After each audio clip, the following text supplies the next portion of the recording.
So friends, हमने basically अभी क्या देखा है? मॉडर्न अप्रोच देखा है। Liability, asset, expense, income. Liability और इनकम में क्रेडिट बैलेंस होता है। अगर हमें उसे इंक्रीज करना है तो सेम साइन मतलब क्रेडिट करना है, और अगर रिड्यूस करना है तो अपोजिट साइन मतलब डेबिट करना है।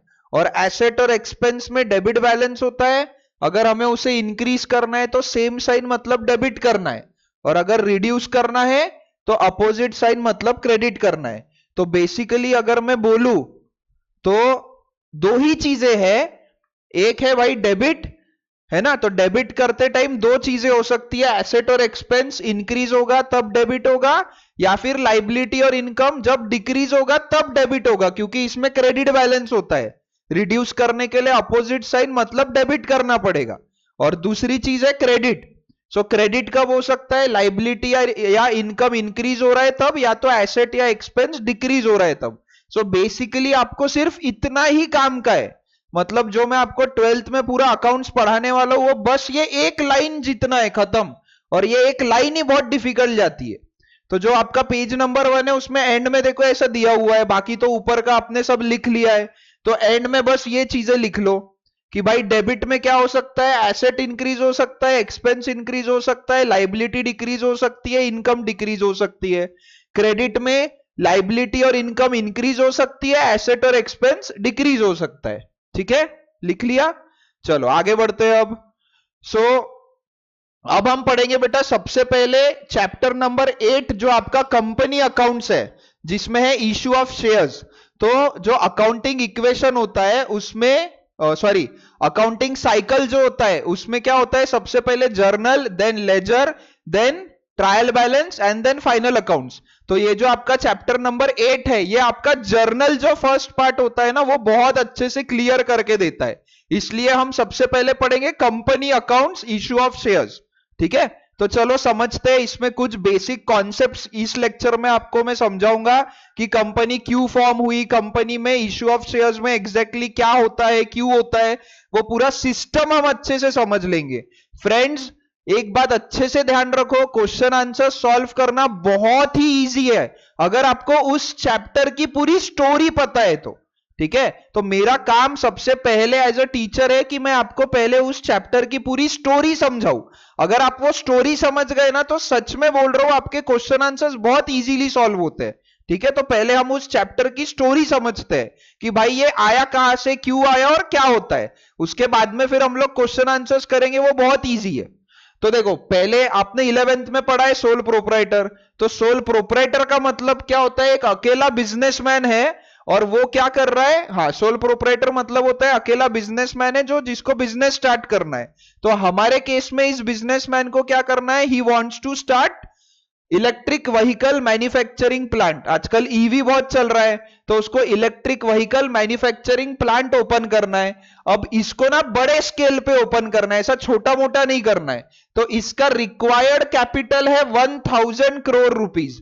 1000 करोड़ रुपए इसका रिक्वायर्ड कैपिटल है। ये जो बिजनेसमैन है, इसको 1000 करोड़ रुपए इन्वेस्ट करके electric vehicle manufacturing plant open करना है। तो मुझे बताओ, इंडिया में ऐसे कितने लोग हैं जिनके पास में 1000 करोड़ ऐसे ही पड़े हैं भाई? बहुत कम लोग हैं, है ना? हर किसी के पास में तो नहीं है। तो यहां पे ना बेटा इनको दो प्रॉब्लम है।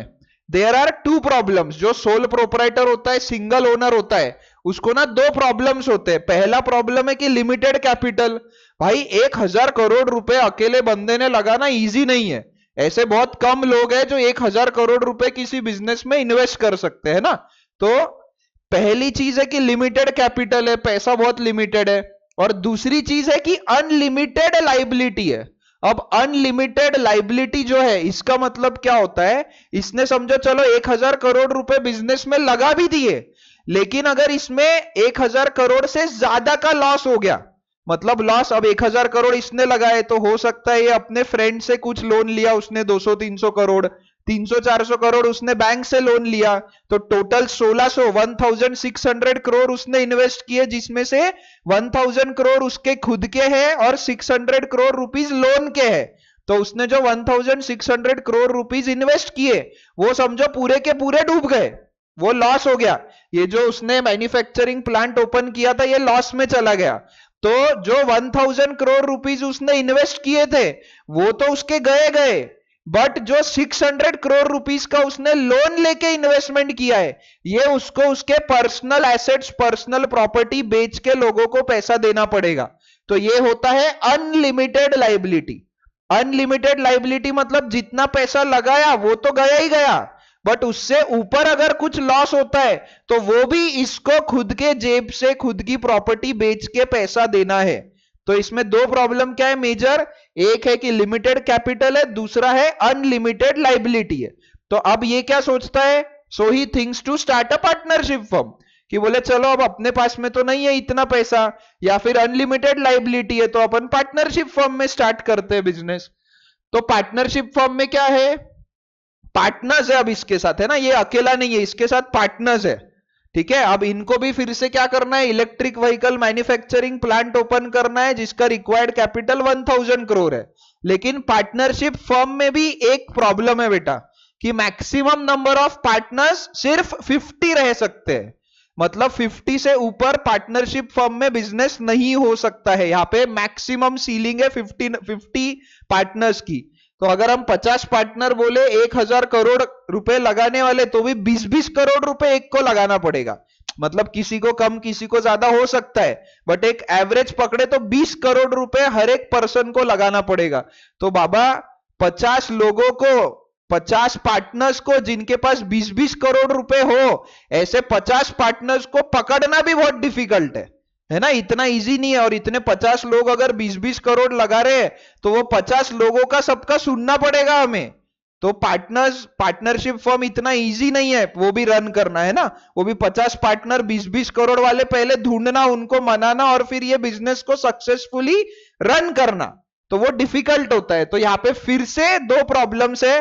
पहला है कि लिमिटेड कैपिटल है भाई, 20-20 करोड़ रुपए इन्वेस्ट करना भी इजी नहीं है, वो भी 50 लोगों को ढूंढना, तो लिमिटेड कैपिटल है पहली बात। और दूसरा बात, फिर से यहां पे अनलिमिटेड लाइबिलिटी है। मतलब अगर जो 1000 करोड़ रुपए ये लोग इन्वेस्ट कर रहे हैं मिलके, अगर इसमें लॉस ज्यादा हो गया तो फिर से उनको उनके पर्सनल एसेट्स बेच के पैसा देना पड़ेगा। तो ये होता है अनलिमिटेड लाइबिलिटी। तो ये माइनस पॉइंट है भाई, मतलब 1000 करोड़ हम इन्वेस्ट भी कर रहे हैं, ऊपर से अगर और ज्यादा लॉस हुआ तो और जेब से देना है, तो रिस्की है ना, रिस्की भी है और अनलिमिटेड लाइबिलिटी है ना। तो अब ये लोग क्या सोचते हैं कि भाई यहां पे मेजर दो प्रॉब्लम है। दो मेजर प्रॉब्लम क्या, एक है लिमिटेड कैपिटल, दूसरा है अनलिमिटेड लाइबिलिटी। तो ड्यूरिंग इंडस्ट्रियल रिवॉल्यूशन, ये 1900s, जो अभी 100 साल पहले की बात है, ठीक है, तब क्या हुआ था, इंडस्ट्रियल रिवॉल्यूशन हुआ। मतलब तब तक के बहुत छोटे स्केल पे चीजें चलती थी, बट ये 1900 से 2000 वाले जो ईयर थे, या फिर 1800 से 2000 तक के जो वो 200 साल थे, उसमें बहुत मेजर चेंजेस आए। तो इंडस्ट्रियल रिवॉल्यूशन आया तो the business structure has to be changed. मतलब ये जो स्ट्रक्चर है भाई, मतलब क्या होता था पहले, सिंगल ओनर या पार्टनरशिप में बिजनेस करना है तो वो बहुत ज्यादा रिस्की था। तो रिस्की था तो लोग डरते थे बिजनेस शुरू करने से। तो इसलिए क्या हुआ कि भाई इंडस्ट्रियल रिवॉल्यूशन लाना है, ग्रोथ एंड डेवलपमेंट करना है, तो उसके लिए ये बिजनेस स्ट्रक्चर को थोड़ा चेंज करने की जरूरत थी। तो तब आया modern form of business organisation emerged, और वो था joint stock company. Large sized business के लिए जॉइंट स्टॉक कंपनी ओपन किया, जहां पे एक जो दिमाग वाला पर्सन है, जो बिजनेसमैन है, वो पब्लिक से पैसा लेता है। जो शेयर्स चलता है ना मार्केट में, शेयर ट्रेडिंग वगैरह होता है, वो अलग चीज है, बट एक कंपनी फॉर्म करके वो क्या करता है, पब्लिक से पैसा लेता है, और वो बहुत बड़े स्केल पे बिजनेस करता है, क्योंकि वहां पे अनलिमिटेड पब्लिक हो सकती है।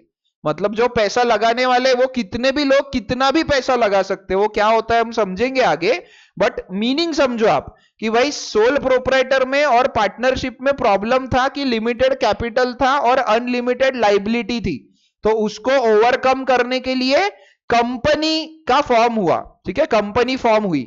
तो अभी आप सबसे पहले क्या करो, आपके नोट्स में ये लिख लो, कौन से पेज नंबर पे है ये आपका, पेज नंबर 6 पे है ये आपका, है ना।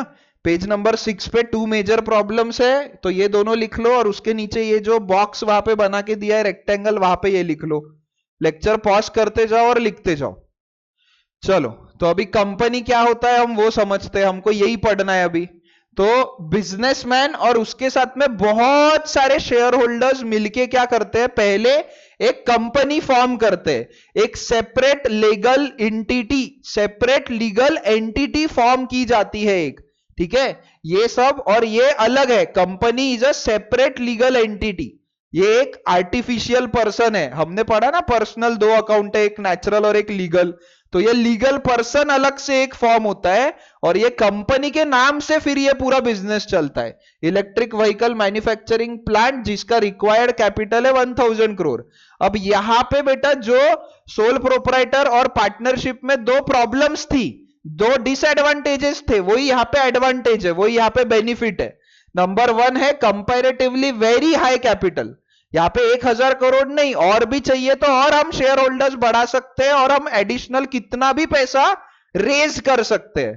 तो पहला बेनिफिट है कि कंपैरेटिवली वेरी हाई कैपिटल है, भाई जब जितना चाहिए उतना आप कैपिटल रेज करते जाओ, उसका डेफिनेटली कुछ प्रोसीजर होता है, गवर्नमेंट के पास कुछ पैसे फीस देनी होती है, बहुत सारी चीजें, बट ये कंपैरेटिवली वेरी हाई कैपिटल है, आप चाहिए उतना कैपिटल रेस कर सकते हो।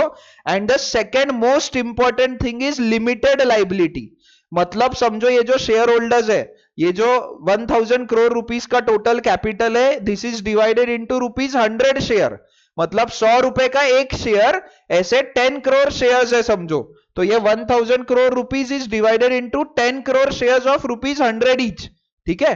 तो समझो किसी ने अगर इस कंपनी में 100 रुपए इन्वेस्ट किया है तो उसकी मैक्सिमम लाइबिलिटी वो 100 रुपए ही है, मतलब अगर ये कंपनी को लॉस होता है तो ये शेयर होल्डर्स को अपने जेब से पैसा नहीं देना है। यही यहां पे सबसे बड़ा प्लस पॉइंट है कि यहां पे लिमिटेड लाइबिलिटी है। क्या है? लिमिटेड लाइबिलिटी, मतलब हमने जितना कंपनी में इन्वेस्ट किया है मैक्सिमम उतना ही लॉस हो सकता है, उससे ज्यादा अगर लॉस हुआ तो भी हमें वो पे नहीं करना है, ठीक है। ये सबसे बड़ा फायदा है यहां पे। तो comparatively very high capital and limited liability, ये दोनों इसके फायदे हैं, इसलिए कंपनी ये बहुत इंपॉर्टेंट था इंडस्ट्रियल डेवलपमेंट के लिए, ग्रोथ के लिए, ठीक है।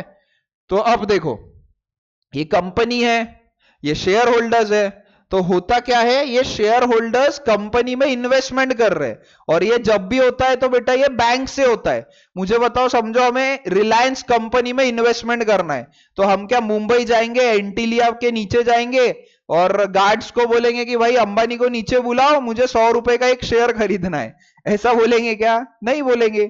तो क्या होता है, ये बैंक से हम इन्वेस्टमेंट करते हैं, तो बैंक से पैसा जाता है और एक्सचेंज में शेयर्स मिलते हैं, मतलब ओनरशिप मिलती है, ठीक है। Share capital is a liability, generally capital liability होती है, ये बात आप अच्छे से समझ लो। तो यहां पे क्या होता है, शेयर कैपिटल, शेयर का ओनरशिप ट्रांसफर होता है और एक्सचेंज में कंपनी को पैसा मिलता है, यही हो रहा है ना भाई। कंपनी क्या दे रही है, उस कंपनी का ओनरशिप दे रही है शेयर होल्डर्स को और एक्सचेंज में पैसा ले रही है। अब जब भी इसमें प्रॉफिट होगा तो वो शेयर होल्डर्स में डिस्ट्रीब्यूट होते रहेगा। तो ये जो शेयर्स है, ये है 1000 करोड़ रुपीस का टोटल शेयर कैपिटल है, ठीक है, divided into 10 crore shares of rupees 100 each. अब इसको शेयर कैपिटल क्यों बोलते हैं? ओनर जब बिजनेस में पैसा इन्वेस्ट करता है तब उसको बोला जाता है कैपिटल। तो यहां पे जो है ये बहुत सारे शेयर होल्डर्स में डिवाइडेड है, मतलब शेयर्ड है ये कैपिटल, बहुत सारे लोगों ने शेयर करके ये 1000 करोड़ का कैपिटल इन्वेस्टमेंट किया है, तो इसलिए उसको बोलते हैं शेयर कैपिटल। और जो ये शेयर्स है उसको होल्ड करते हैं वो ओनर्स, तो share holders are the owners of the company and they are called as share holders. क्यों? क्योंकि ये जो टोटल शेयर कैपिटल है that is divided into a number of shares and these are the holders of those shares, है ना। ये लोग कौन है? शेयर होल्डर्स है, तो ये ओनर्स है, तो ओनर को शेयर होल्डर बोलते हैं। और शेयर कैपिटल मतलब जो टोटल कैपिटल है 1000 crore, that is divided into a number of small parts which is called as shares, तो divided into 10 crore shares of rupees 100 each. 100 रुपए का एक शेयर है। अब ऐसा क्यों है भाई, तुम्हारे पास 1000 रुपए है तो तुम 10 शेयर खरीदो, 10,000 रुपए है तो तुम 100 शेयर खरीदो, 1 लाख रुपए तो तुम और ज्यादा खरीदो। तो जितने भी तुम्हारी औकात है, मतलब जितना भी तुम्हारे पास में पैसा है, तुम उस हिसाब से उतना ओनरशिप ले सकते हो उसकी। 100 रुपए का एक शेयर है, तुम्हारे पास 1 करोड़ रुपए है तो तुम 1 लाख शेयर्स ले लो, है ना। सो ये इजीली डिवाइडेड, मतलब ये इजीली कोई भी इन्वेस्ट कर पाए, इसलिए ऐसा लिया हुआ है। तो 100 रुपीज का एक शेयर है, जिसको जितना लेना है उतना लो भाई, जिसकी जितनी कैपेसिटी है उतनी लो। अब यहां पे क्या दिया है, every individual share of ₹100 each is called as share. अब शेयर का डेफिनेशन क्या है पता है, share is the share in the share capital of a company.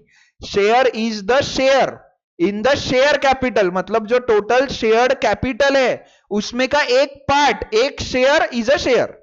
ठीक है, तो every individual share of ₹100 each is called as share, और group of 10, 20, 50, 100 shares of ₹100 each is called as stock. मतलब क्या, देखो भाई, एक एक शेयर के लिए शेयर सर्टिफिकेट, पहले क्या होता था, बाकायदा शेयर सर्टिफिकेट रहता था, तुम जितने शेयर्स ले रहे हो उतने शेयर्स के लिए सर्टिफिकेट जाता था। तो क्या करके रखा है इन्होंने, जॉइंट स्टॉक कंपनी जो है ना, तो एक bundle of shares is stock, मतलब वो प्री डिटरमाइंड होता है, प्री डिसाइडेड होता है। ये एमसीक्यू में आ सकता है इसलिए पढ़ा रहा हूं, इतना इंपॉर्टेंट नहीं है, बट एक शेयर मतलब शेयर, और जब नंबर ऑफ शेयर्स का ग्रुप होता है तो उसको बोलते हैं स्टॉक। ठीक है, कुछ इंपॉर्टेंट नहीं है, एमसीक्यू में आया तो आया। It is decided by the company, any random number of shares is not called as stock. Company बोलेगी भाई एक शेयर मतलब एक शेयर, 100 शेयर का ग्रुप लोगे तो वो होता है एक स्टॉक। तो ग्रुप ऑफ दो, मतलब group of number of shares जो भी which is pre determined by the company is a stock. ठीक है, तो शेयर और स्टॉक समझा गया। ठीक है, चलो अब हम आगे बढ़ते हैं।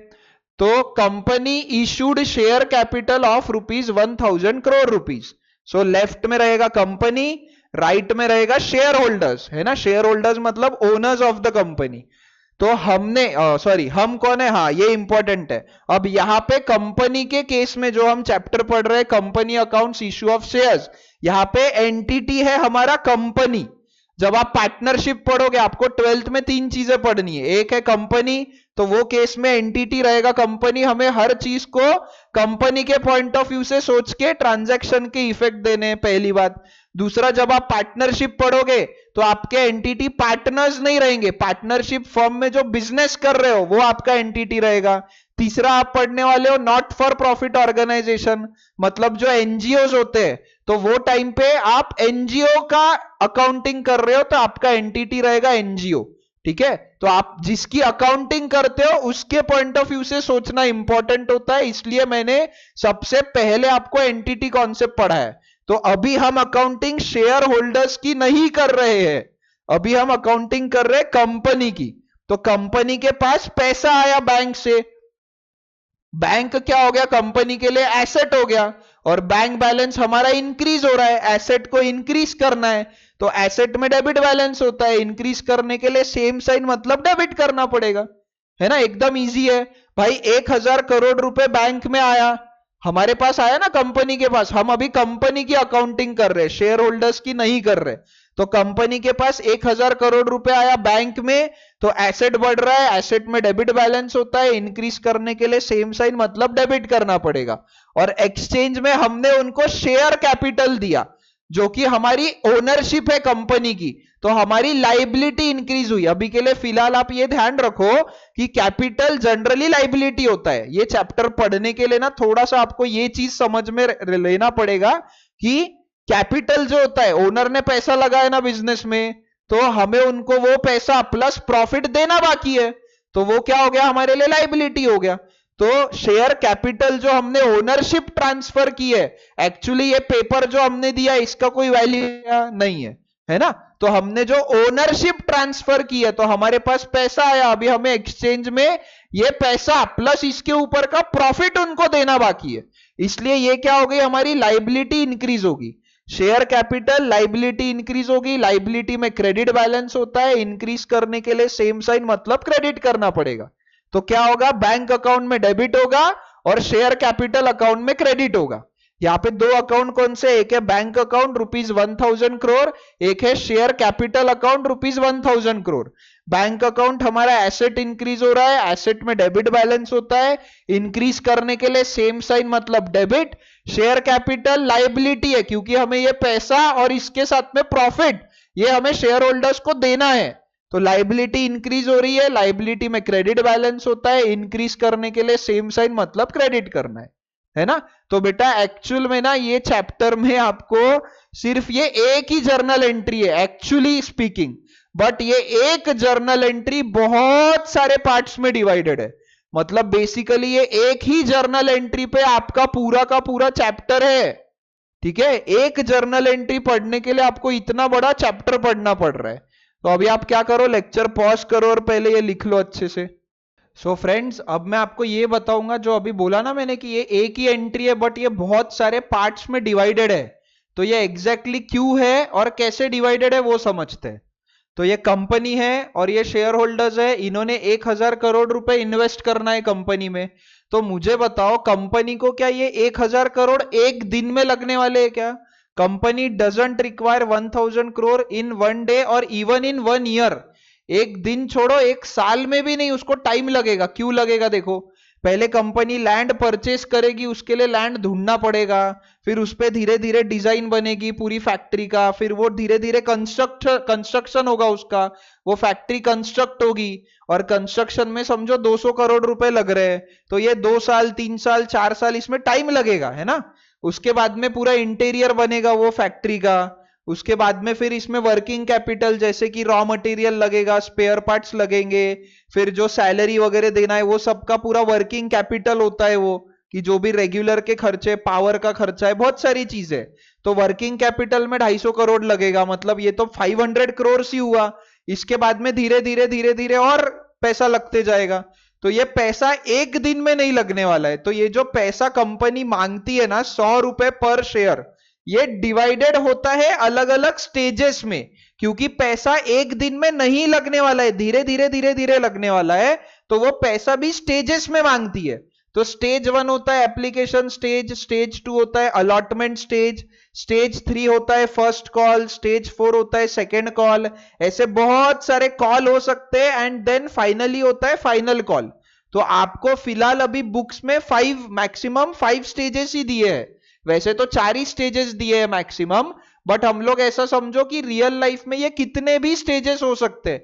हो सकता है 1 टाइम हो, मतलब एक ही बार में पूरा पैसा बुला रहा है, ये भी हो सकता है, या फिर ऐसे मल्टीपल स्टेजेस में बुला रहे पैसा, ये भी हो सकता है। तो स्टेज 1 है एप्लीकेशन स्टेज, स्टेज 2 है अलॉटमेंट स्टेज, उसके बाद है first call, second call, third call, fourth call, कितने भी कॉल, एंड में फाइनल कॉल। तो ये अलग अलग स्टेजेस में डिवाइडेड होता है। तो ये जो 1000 करोड़ रुपए आता है ये एक साथ नहीं आता है, स्टेजेस में आता है। इसलिए एक्चुअल में तो एक ही एंट्री है बट उसकी बहुत सारे पार्ट्स है। समझा क्या फ्रेंड्स? तो देखो अभी कंपनी है, सबसे पहले अब ये पूरा प्रोसीजर क्या होता है वो समझते हैं कि ये पूरा शेयर कैपिटल कैसे जाता है, पैसा कैसे आता है, क्या होता है। तो सबसे पहले कंपनी इशू करती है prospectus.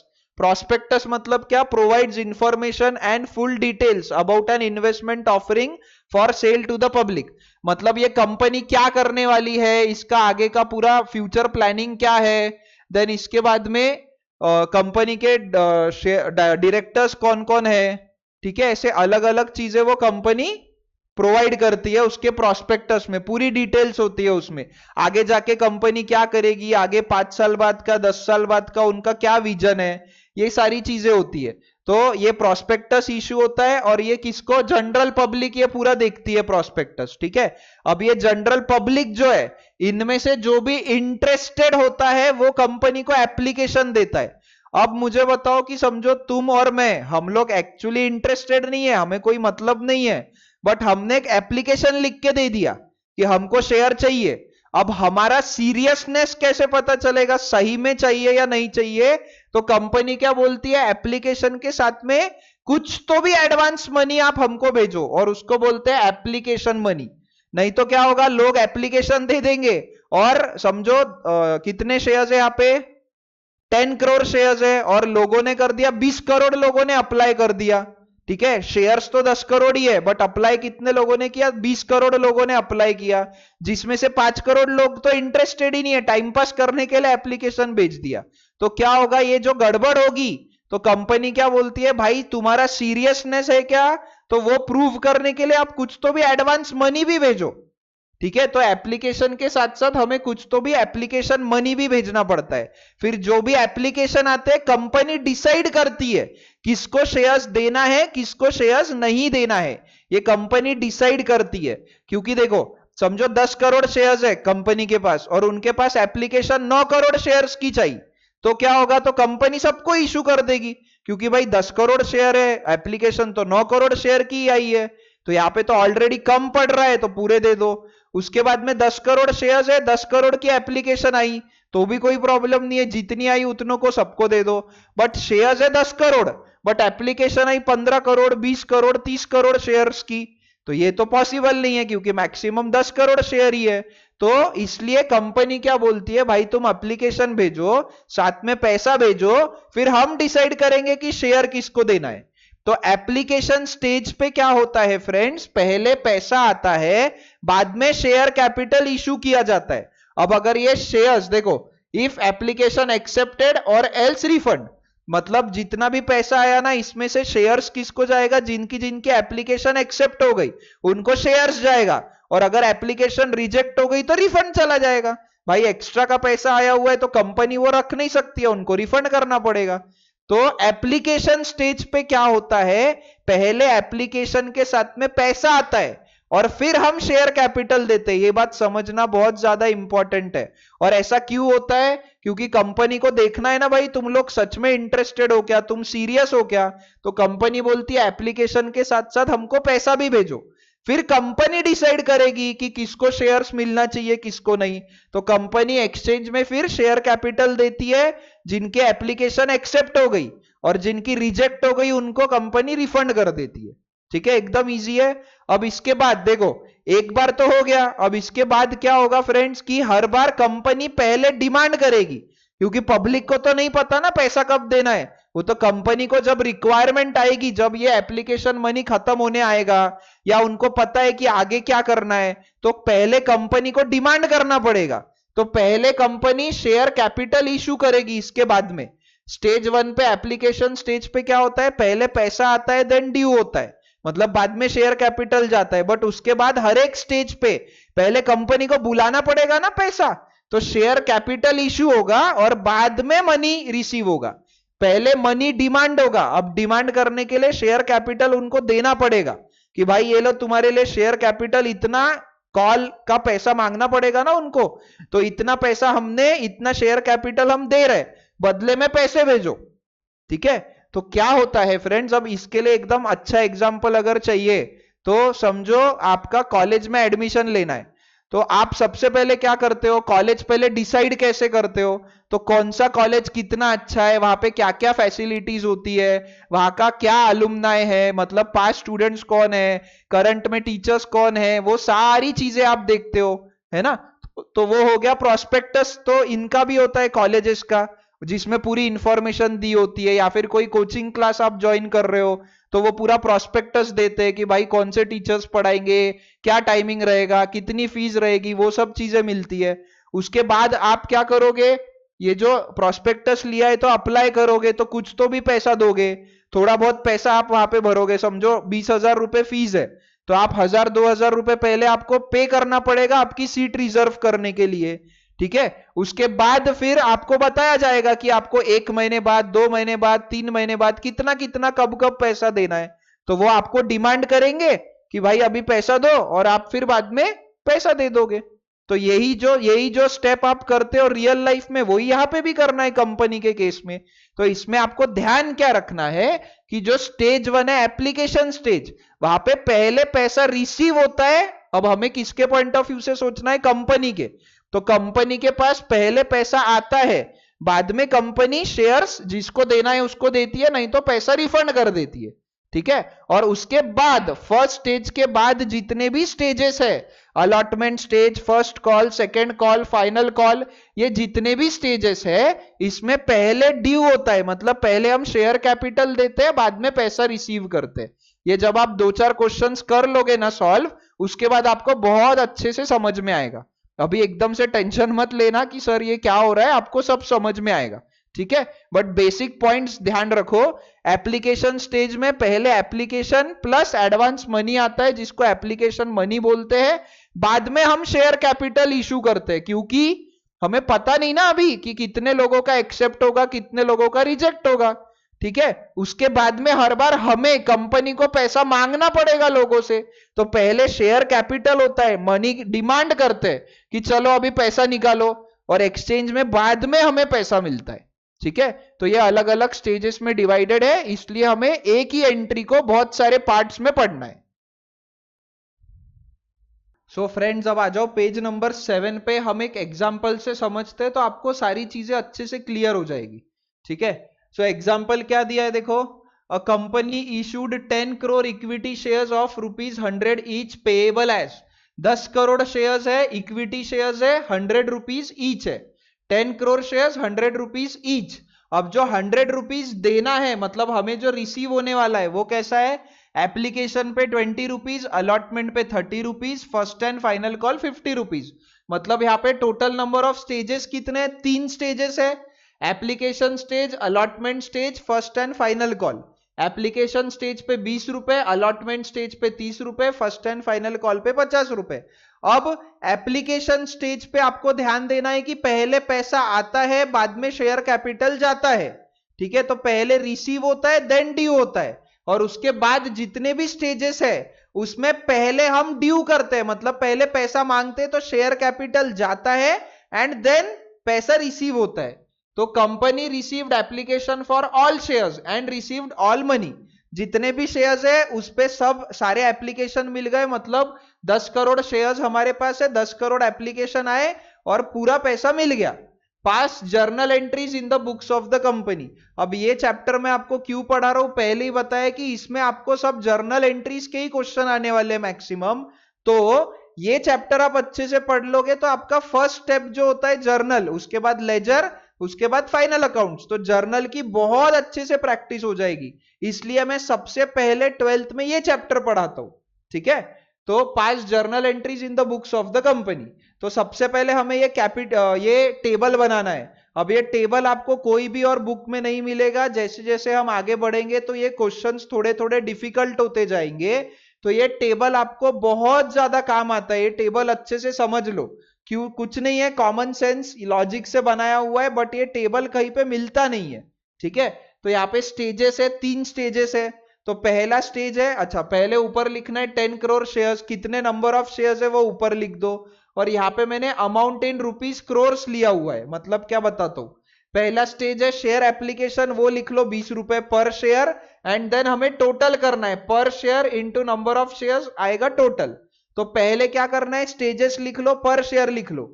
Share allotment 30 rupees, share first and final call 50 rupees, total हो गया 100 रुपीज। 100 रुपीज का शेयर है, टोटल 100 आना चाहिए। पहले हमने क्या किया, स्टेज लिखा, उसका पर शेयर कितना अमाउंट है वो लिख दिया। अब इसका टोटल निकालना है, तो 20 रुपए पर शेयर इंटू 10 करोड़ शेयर्स, वो आता है टोटल 200 करोड़ रुपीज, और हमें पूरा 200 करोड़ रुपए मिल गया। इसके लिए यहाँ पे अमाउंट इन रुपीज क्रोर्स लिखा है, क्योंकि बहुत सारे जीरो लग जाएंगे, तो मैंने इजी करने के लिए लिखा है। तो उसके बाद में है 300 करोड़ रुपए आने चाहिए, पूरे 300 करोड़ आ गए। फिर 500 करोड़ आने चाहिए, पूरे 500 करोड़ आ गए। यहाँ पे कुछ भी एक्सेस नहीं है, कुछ भी शॉर्टफॉल नहीं है, ना ही ज्यादा पैसा आया है ना ही कम पैसा आया है। तो बराबर ये 100 रुपए इंटू 10 करोड़ शेयर्स, 1000 करोड़ रुपए मिलना चाहिए था, 1000 करोड़ रुपए पूरा मिल गया। ठीक है, तो अब ये जो है ना 6 स्टेजेस है फ्रेंड। ये फर्स्ट जो स्टेज है शेयर एप्लीकेशन, इसके 2 एंट्रीज आएगी, शेयर अलॉटमेंट की 2 एंट्रीज आएगी, share first and final call की 2 एंट्रीज आएगी। ठीक है, तो पहले आ जाओ, ये लिख लो आप पहले लेक्चर पॉज करके पूरा ठीक से। कहां पे दिया है ये? पेज नंबर 7 पे दिया है टेबल आपको, है ना। स्टेजेस लिखो, पर शेयर लिखो, पहले सारे स्टेजेस एंड पर शेयर लिखते जाओ, टोटल निकालो। फिर ये पर शेयर को नंबर ऑफ शेयर से मल्टीप्लाई करके आएगा, और इतना ही पैसा हमें बैंक में मिल गया है। ठीक है, अब देखो इसको सॉल्व करना है। तो एप्लीकेशन स्टेज है पहला, तो शेयर एप्लीकेशन स्टेज में क्या होता है, सबसे पहले हमें पैसा मिलता है, पहले पैसा मिलता है, रिसीव्ड देन ड्यू। पहले पैसा मिलता है, बाद में हम शेयर कैपिटल देते हैं। ठीक है, तो यहां पे हमें अकाउंटिंग किसकी करनी है, कंपनी की या शेयर होल्डर्स की? हम अभी हमारा एंटिटी है कंपनी, हम अभी कंपनी की अकाउंटिंग कर रहे हैं ना, तो हमें कंपनी के पॉइंट ऑफ व्यू से सोचना है। तो लेफ्ट में रहेगा कंपनी ब्रैकेट में एंटिटी। पहले समझ लो, फिर कैसे लिखना है वो मैं बाद में बताऊंगा। पहले समझ लो, कंपनी है राइट में। अभी हमें नाम क्या देना है इनको, एप्लीकेशन स्टेज चल रहा है ना, तो शेयर एप्लीकेशन लिखना है। तो लेफ्ट में कंपनी, राइट में शेयर एप्लीकेशन वाले स्टेज वाले लोग। पहले पैसा मिलेगा, तो पैसा आया 200 करोड़ रुपीस आया हमारे पास। बैंक नाम, बैंक में पैसा आया हमारे, तो बैंक क्या हो गया हमारे लिए, asset, liability, expense, income. Bank हमारा एसेट हो गया और वो इंक्रीज हो रहा है बैलेंस। एसेट में डेबिट बैलेंस होता है, इंक्रीज करने के लिए सेम साइन मतलब डेबिट करना पड़ेगा। और एक्सचेंज में अभी हमने इनको कुछ भी नहीं दिया, अभी तो जस्ट पैसा मिला है, एक्सचेंज में कुछ भी नहीं दिया, तो देना बाकी है। देना बाकी है मतलब पेएबल हो गया, मतलब लाइबिलिटी हो गया। तो शेयर एप्लीकेशन के ऊपर लिखना पड़ेगा 200 करोड़ रुपीस, लाइबिलिटी इंक्रीज हो रहा है। लाइबिलिटी में क्रेडिट बैलेंस होता है, इंक्रीज करने के लिए सेम साइन मतलब क्रेडिट करना पड़ेगा, है ना। तो जर्नल एंट्री क्या होगी, bank account debit 200 crore to equity share application account 200 crore rupees. ठीक है, bank account debit to equity share application account. अब इसके बाद पहले पैसा मिलेगा, बाद में हम शेयर कैपिटल दे देंगे। तो लेफ्ट में कंपनी, राइट में शेयर एप्लीकेशन वाले लोग। अब हम इनको शेयर कैपिटल दे रहे, तो कैपिटल में जनरली क्रेडिट बैलेंस होता है, इतना आपको याद रखना है इसमें। ठीक है, क्योंकि हम ओनरशिप दे रहे हैं, एक्चुअली पेपर दे रहे हैं, पेपर की कोई वैल्यू नहीं है, ओनरशिप दे रहे हैं, तो वो लाइबिलिटी इंक्रीज कर रही है। तो लाइबिलिटी इंक्रीज हो रही है, लाइबिलिटी में क्रेडिट बैलेंस होता है, इंक्रीज करने के लिए सेम साइन मतलब क्रेडिट करना पड़ेगा। ठीक है, फर्स्ट एंट्री में हमने उनसे पैसा लिया था, तो हमने लाइबिलिटी को इंक्रीज किया था। अब हम उन्हें शेयर कैपिटल दे रहे हैं, तो हमें जो इनको देना बाकी था वो अब खत्म हो जाएगा, हमने दे दिया, तो हमारी लाइबिलिटी डिक्रीज हो जाएगी। ये बात अच्छे से समझो भाई, फर्स्ट इसमें हमें पैसा मिला तो हमको देना बाकी था, तो लाइबिलिटी इंक्रीज कर दी। अब हमने दे दिया तो लाइबिलिटी डिक्रीज हो जाएगी। लाइबिलिटी में क्रेडिट बैलेंस होता है, कम करने के लिए अपोजिट साइन मतलब डेबिट करना पड़ेगा। तो जर्नल एंट्री होगी share application, equity share application account debit to equity share capital account. और ये इक्विटी शेयर एप्लीकेशन यहां पे क्रेडिट हुआ है फर्स्ट एंट्री में, सेकेंड एंट्री में डेबिट हुआ है, तो ये खत्म हो जाएगा। ये हर बार क्या होता है, खत्म होता है। एक्चुअल में क्या हो रहा है, पैसा मिल रहा है और हम शेयर कैपिटल दे रहे हैं, बट ये अलग अलग स्टेजेस में, अलग अलग पार्ट में हो रहा है, इसलिए दो एंट्री आ रही है, एक्चुअली एक ही एंट्री। देखो दिखाता हूं मैं आपको, लेफ्ट में कंपनी, राइट में शेयर एप्लीकेशन। पहले हमें पैसा मिला तो बैंक नाम का एसेट इंक्रीज हुआ, इसलिए डेबिट हुआ। उनको पैसा देना बाकी था तो उनकी लाइबिलिटी इंक्रीज हुई, इसलिए क्रेडिट हुआ, क्योंकि हमें पैसा देना बाकी था, तो हमने बाद में शेयर कैपिटल दे दिया। पहली एंट्री हुई bank account debit to equity share application, तो हमने इसके बाद में उनको शेयर कैपिटल दे दिया, तो हमारी शेयर कैपिटल नाम की लाइबिलिटी इंक्रीज हो गई। लाइबिलिटी में क्रेडिट बैलेंस होता है, बढ़ाने के लिए सेम साइन मतलब क्रेडिट। और अब ये लाइबिलिटी हमारी खत्म हो गई, तो उसको हमें डेबिट करना पड़ेगा। तो सेकेंड एंट्री हो गई equity share application account debit to equity share capital account. अब ये एक्चुअल में एक ही एंट्री होनी चाहिए, बट पैसा अलग टाइम पे मिलता है, शेयर कैपिटल अलग टाइम पे हम इश्यू करते हैं, इसलिए दो एंट्री है। और इसलिए क्या होता है, देखो फर्स्ट एंट्री से इक्विटी शेयर एप्लीकेशन में क्रेडिट करना है 200 रुपए, मतलब 200 करोड़। तो इक्विटी शेयर एप्लीकेशन के क्रेडिट साइड के अमाउंट कॉलम में 200 करोड़ बाय बैंक अकाउंट। उसके बाद में इस सेकेंड एंट्री में डेबिट करना है इक्विटी शेयर एप्लीकेशन को, तो इक्विटी शेयर एप्लीकेशन अकाउंट के डेबिट साइड के अमाउंट कॉलम में 200 करोड़ और बाद में टू शेयर कैपिटल। तो देखो 200 करोड़ डेबिट भी हुआ, क्रेडिट भी हुआ, तो इसमें बैलेंस कितना बचा, जीरो बैलेंस बचा, मतलब ये अकाउंट हमारा क्लोज हो गया। तो हर बार ऐसे क्लोज होता है, ठीक है, तो हर बार ये ऐसे अकाउंट क्लोज होता है। और बचता क्या है, bank account debit to equity share capital account. अगर आप फर्स्ट एंट्री देखोगे जो मैंने आपको पास करवाई है पेज नंबर 6 पे, ठीक है, तो वहां पे भी यही है, bank account debit to equity share capital account, but वहां पे है 1000 करोड़ रुपीस। ठीक है, क्योंकि अभी तक हमारा पहला ही स्टेज हुआ है, इसलिए 200 करोड़ ही गया है। अभी और जो सेकेंड और थर्ड स्टेज आएगा ना, वहां पे वो भी खत्म हो जाएगा। तो समझा क्या आपको, एक्चुअल में एक ही एंट्री है, बट उसके बहुत सारे पार्ट्स में डिवाइडेड है वो। ठीक है, तो ये हो गया।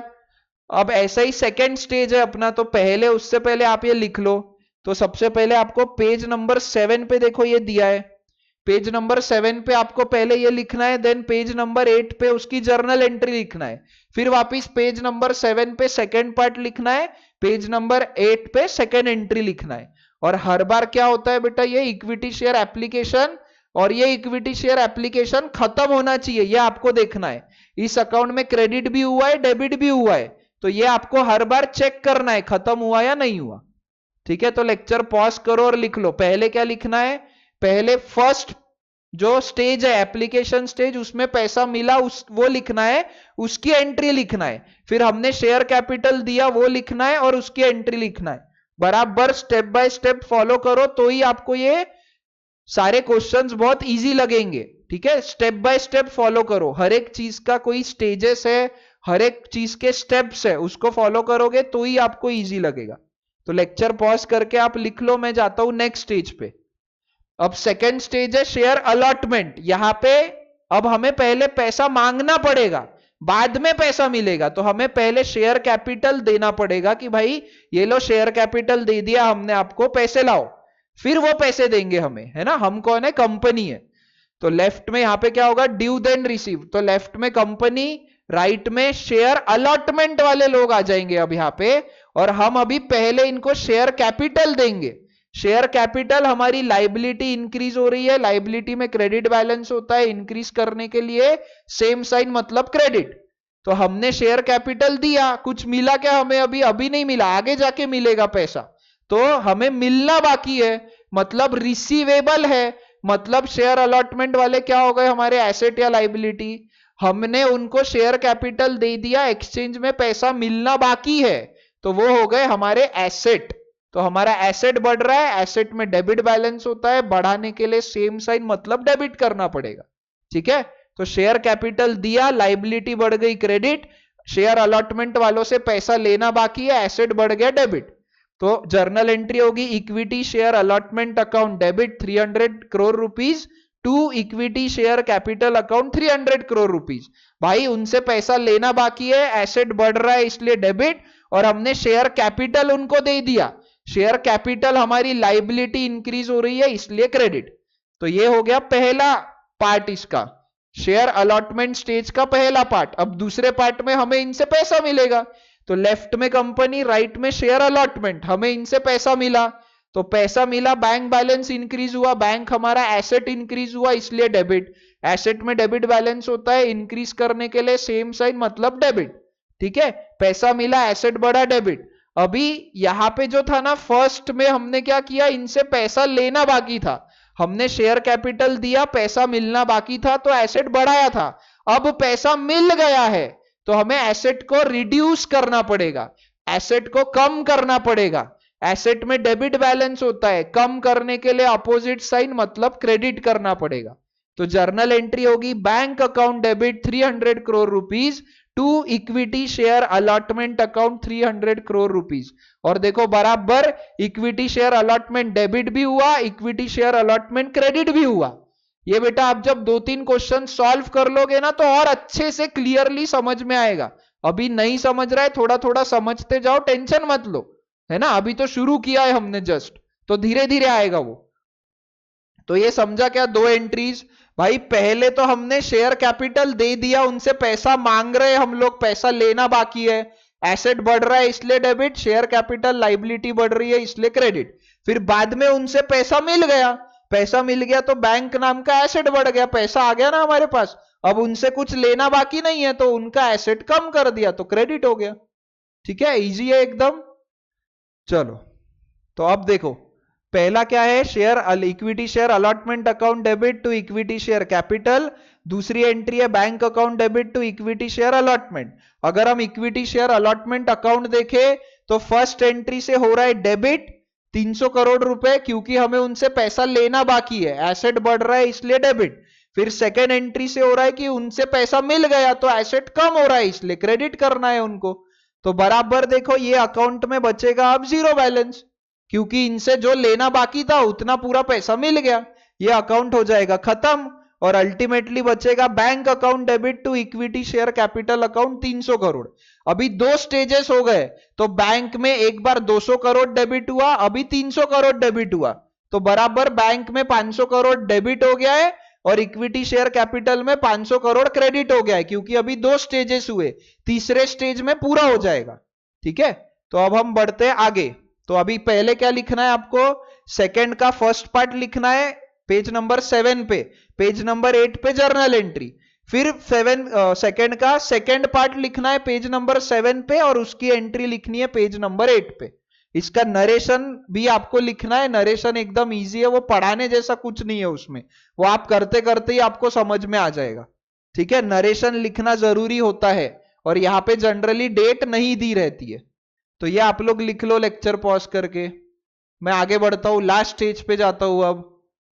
तो देखो लास्ट स्टेज है share first and final call. यहां पे भी क्या होगा, पहले हम ड्यू करेंगे, बाद में हमें पैसा मिलेगा, बाद में रिसीव होगा। पहले हम ड्यू करेंगे मतलब हम शेयर कैपिटल दे देंगे, पैसा मांगेंगे उनसे कि भाई हमें पैसा दो, और फिर वो बाद में हमें पैसा देंगे, क्योंकि उनको तो सपना नहीं आएगा कि कंपनी को पैसा चाहिए अभी, तो पहले मांगना पड़ेगा ना, तभी तो पैसा मिलेगा। वैसे भी जनरली क्या होता है, पैसा अगर लेना है हमें तो हमें ही 10 बार मांगना पड़ता है ना, आगे से आके पैसा देने वाले लोग कम ही है, तो हमें पैसा मांगना पड़ेगा पहले। तो यहां पे क्या है देखो, पहले होगा ड्यू देन रिसीव्ड, तो लेफ्ट में कंपनी, अब राइट में कौन आ जाएंगे, equity share first and final call आ जाएंगे। यहां पे इनका नाम हम फिर से चेंज कर देंगे, share first and final call आ जाएगा। अब इन्हें पहले हम शेयर कैपिटल इशू करेंगे, शेयर कैपिटल दे रहे हैं, ये हमारी लाइबिलिटी बढ़ रही है क्योंकि ओनरशिप दे रहे हैं हम लोग उनको, है ना, लाइबिलिटी बढ़ रही है इसलिए क्रेडिट, तो ये हो जाएगा क्रेडिट। उनसे कुछ मिल रहा है क्या, अभी नहीं मिल रहा है, आगे मिलेगा, अभी मिलना बाकी है, तो रिसीवेबल हुआ या पेएबल हुआ, हमने शेयर कैपिटल दिया, मिलना बाकी है तो रिसीवेबल हुआ, मतलब हमारा एसेट इंक्रीज हो गया। तो 500 करोड़ रुपीज से एसेट इंक्रीज हो रहा है, एसेट में डेबिट बैलेंस होता है, बढ़ाना है, सेम साइन डेबिट। ठीक है, तो जर्नल एंट्री होगी equity share first and final call account debit 500 crore rupees to equity share capital account 500 crore rupees, कि भाई उनसे पैसा लेना बाकी है और इक्विटी शेयर कैपिटल हमने लाइबिलिटी ओनरशिप दे दी उनको। अब नेक्स्ट इसकी एंट्री क्या होगी कि भाई पैसा मिल रहा है, लेफ्ट में कंपनी ब्रैकेट में एंटिटी, राइट में share first and final call वाले लोग, इनसे हमें पैसा मिल रहा है, तो हमारे पास बैंक बैलेंस आ रहा है कंपनी के पास, कंपनी का बैंक बैलेंस इंक्रीज हो रहा है, एसेट इंक्रीज हो रहा है, एसेट में डेबिट होता है, इंक्रीज करने के लिए सेम साइन मतलब डेबिट। फर्स्ट एंट्री में हमें इनसे पैसा लेना बाकी था इसलिए हमने एसेट को बढ़ाया था, अब हमें इनसे पैसा मिल गया है तो एसेट को कम करना पड़ेगा, क्योंकि पैसा मिलना बाकी था यहां पे, अब पैसा मिल गया है, एसेट कम करना है, एसेट में डेबिट बैलेंस होता है, कम करने के लिए अपोजिट साइन मतलब क्रेडिट। तो जर्नल एंट्री होगी बेटा bank account debit to equity share first and final call account 500 crore rupees, और इससे क्या होगा देखो, बराबर equity share first and final call debit हुआ, equity share first and final call credit हुआ, बचा क्या, bank account debit to equity share capital बचा। ठीक है, तो देखो जर्नल एंट्री पहली होगी equity share first and final call account debit to equity share capital, पैसा लेना बाकी है, ओनरशिप दे दी, फिर पैसा मिल गया, बैंक नाम का एसेट बढ़ गया, और ये जो पैसा मिलना बाकी था मिल गया, अब वो एसेट नहीं रह गया हमारा, तो equity share first and final call credit हो जाएगा। अब अगर हम ये देखें तो ये डेबिट भी हुआ क्रेडिट भी हुआ, खत्म हो गया, तो अल्टीमेटली क्या बचा, bank account debit to equity share capital account. ठीक है, अब इसका ये लिख लो, पहले थर्ड का पार्ट 1 लिखो, उसका जर्नल एंट्री लिखो, थर्ड का पार्ट 2 लिखो, उसकी जर्नल एंट्री लिखो। ठीक है, लेक्चर पॉज करके लिख लो ये। तो देखो अब क्या हुआ है समझाता हूं मैं आपको जल्दी से।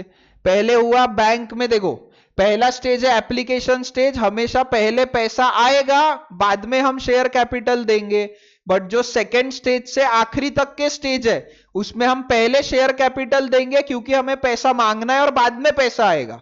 तो पहले पैसा आएगा bank account debit to equity share application account, बाद में हम इनको शेयर कैपिटल दे देंगे, तो लाइबिलिटी कम होगी, equity share application account debit और इक्विटी शेयर कैपिटल अकाउंट नाम की लाइबिलिटी बढ़ जाएगी, और इससे क्या होगा, इक्विटी शेयर एप्लीकेशन क्रेडिट भी हुआ डेबिट भी हुआ, खत्म हो जाएगा।